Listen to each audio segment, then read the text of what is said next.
There have been attempts, mostly by Jesuits and other intellectuals, who say, who are upset by the, in a sense, the folklore, if you like.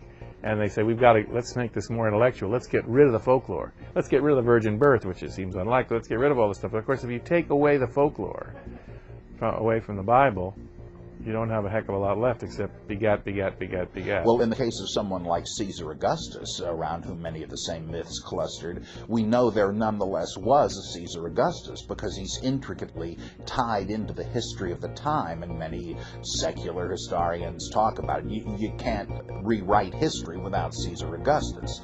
But at the very 2 points, Jesus appears to be locked into history. These stories are either still mythical, like the slaughter of the innocents derived right out of the book of Exodus, or they contain outrageous improbabilities, such as the Jewish Supreme Council meeting on Passover Eve to get rid of these guys. It's just out of the question. Or Pontius Pilate letting go a known killer of Romans and insurrectionist, Barabbas, and just letting Jesus be thrown to the mob after, however, trying to get him off the hook as if he has to have a vote on it. It just defies any kind of historical verisimilitude.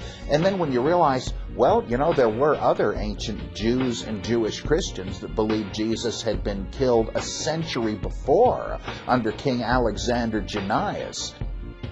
Or in the Gospel of Peter, it says that Herod had Jesus killed. Well, how could this be a matter of such diversity if it was a recent event that people remembered?